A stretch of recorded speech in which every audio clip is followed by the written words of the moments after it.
Selling t-shirts is saturated. There, you heard exactly what you wanted to hear. And you know what? It's somewhat true and somewhat not. Saturation occurs when the supply is higher than the demand. So there's two different cases when it comes to selling t-shirts, especially on this channel, because we do go over clothing brands and we do go over the bulk of my income, which is doing print on demand on platforms like Etsy and Amazon. And in both of these cases, they are two totally separate answers. But here, let's look at the bright side. The bright side is the fact that there is saturation, which means that there is demand for the actual product. It just might be a little bit harder for you to actually get that sale. Now, first and foremost, let's go ahead and dig into doing the print on demand side, and then we'll hop into the clothing brand. So if I type in the word shirt on Etsy, there's over 13 million results, which is crazy because I know there's not that many being sold at the moment. There's a lot of supply, and in order for us to compete, we have to find a way to be able to make our listing look really well, really optimize on these keywords, even be able to personalize at certain cases, and still have to find a way to compete on prices. Because on the marketplace, there are other sellers and you do gotta be competitive, but not in all cases when you can provide a unique product. And when it comes to the entrepreneur side, I have lots of successful friends who do $1 million a year, $10 million a year, $50 million a year, and plus. And I've never heard them say the market is saturated. The only thing I probably heard them say is that might be a little bit hard. So if you're new to entrepreneurship, you really gotta cut that word out of your vocabulary because it starts to become more of an excuse of why you're not successful instead of finding the reason why you're not getting those sales. In our previous video, you saw where we sold t-shirts and we showed the profit of that, and it was fairly low. That's because we have to compete in a market that has so many other sellers, but there is so much demand that you can still get $1,000 a day. Now,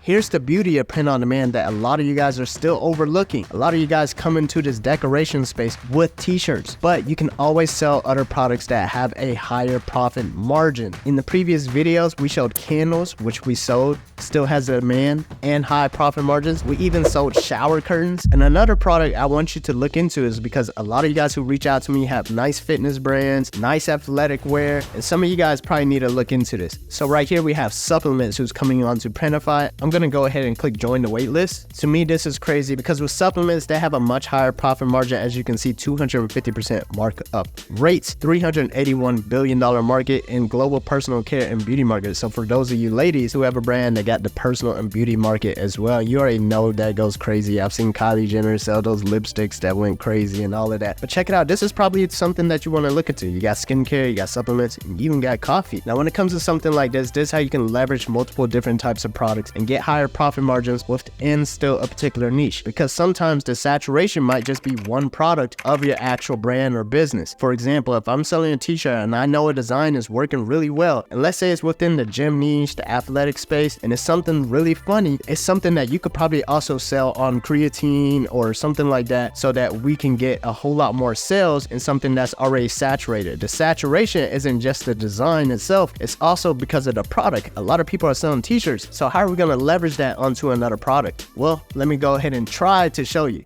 Let me show you. And this is a real live demonstration. I don't have anything set up. We're winging this, so hopefully it works. All right, so what I did was type in funny gym shirt. Check this out. I'm going to click on product analytics. All right, so I'm going to look at the products. I sorted by monthly revenue. These t-shirts are going really crazy, 7,000, 4,000, 2,900, and so on. So I'm going to look for something, a design that may also still work for something like creatine. So let's see, Jesus. All right, so this right here, this I already have the idea for you. So cool, t-shirts, they probably don't do the most amazing when it comes to profit margin on a marketplace, but Jesus, the ultimate deadlifter. So you can really take a design like this and it would already be hilarious to me on a supplement, like Jesus's favorite creatine or something. Jesus's ultimate creatine.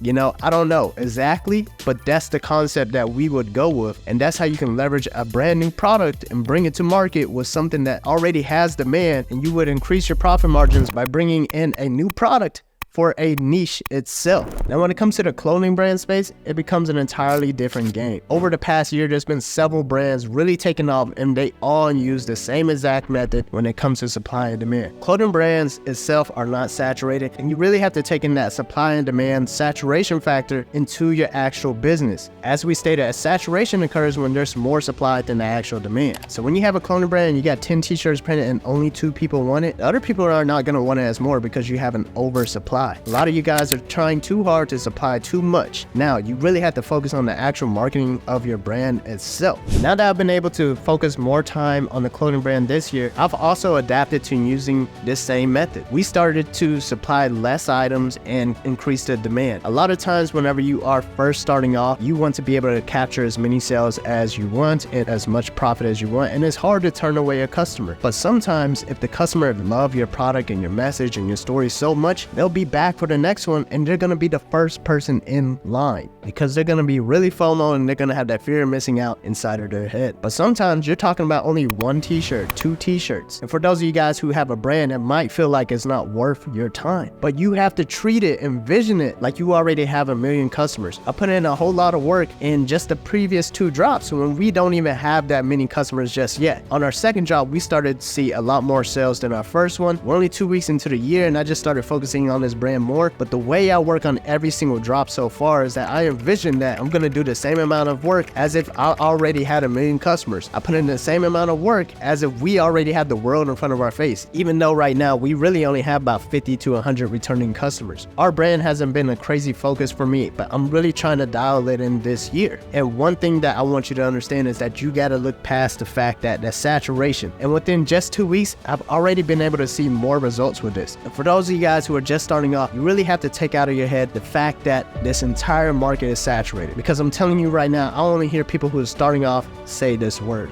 I've personally never heard someone who's successful say the market is saturated. Because at the end of the day, whenever you start to say that, you pretty much blame anything and everything else except for yourself. So start looking at reasons why you can succeed instead of the reasons why you can't.